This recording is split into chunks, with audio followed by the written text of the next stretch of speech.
လွန်ခဲ့တဲ့10နှစ်2016ခုနှစ်ကျွန်တော်အသက်18နှစ်အရွယ်တုန်းကလားတဲရောက်ကကျွန်တော်ဒါတွေပြောခဲ့ပြီးတော့အရင်ကောင်းမှာပဲဆိုပြီးတော့ကျွန်တော်တွေးမိပါတယ်အခုကြည့်နေတဲ့လူငယ်တွေအတွက်လည်းအခုလိုမျိုးလမ်းပြောင်းနေတဲ့အချိန်မှာဘာတွေလုပ်ရမလဲဆိုတော့အတွေးခေါ်တစ်ခုရဖို့မျှော်လင့်ရင်းနဲ့ကျွန်တော်ဒီဗီဒီယိုကိုအစပြုလိုက်ပါတယ်လူငယ်တယောက်တိုးတက်ဖို့အတွက်ဘာတွေလုပ်သလဲကျွန်တော်အနေနဲ့ကြည့်ရတော့အချက်3ချက်ပဲလုပ်ပါတယ်ကျွန်တော်တို့အကြောင်းမှာပြောကြတဲ့ဟာပေါ့စိတ်သက်စီကံပညာလူတိုင်းနဲ့တော့ရင်းနှီးပြီးသားဖြစ်မယ်လို့ကျွန်တော်ယုံကြည်ပါတယ်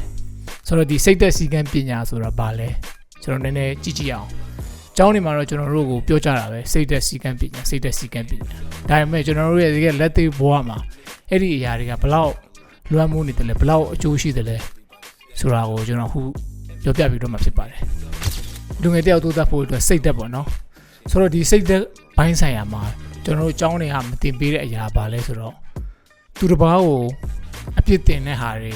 blame တဲ့ဟာတွေကျွန်တော်တို့အခုချိန်ကနေစပြီးတော့ရက်တင်ပါတယ်တိုင်းပြည်မကောင်းလို့ငါမိဘငါ့ကိုနားမလည်ပေးဘူးလို့ငါ့ကိုကူညီမဲ့သူလည်းမရှိဘူးလို့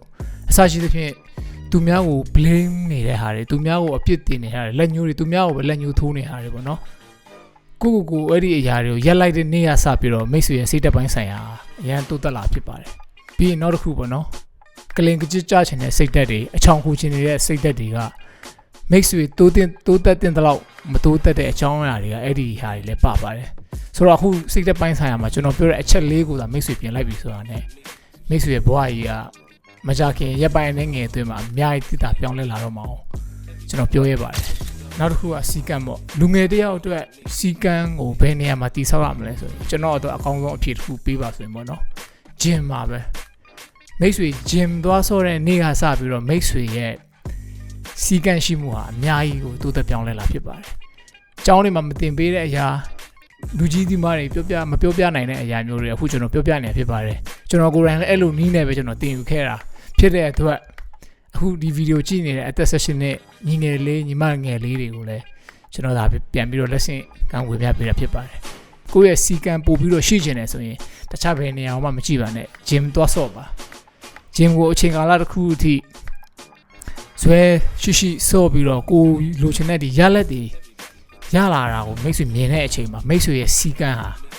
အရန်ပို့ပြီးတော့အရင်အထက်ပို့ပြီးတော့ကောင်းလာမှာဖြစ်ပါတယ်နောက်တစ်ခုပညာပေါ့နော်ကျွန်တော်တို့ကျောင်းပညာရေး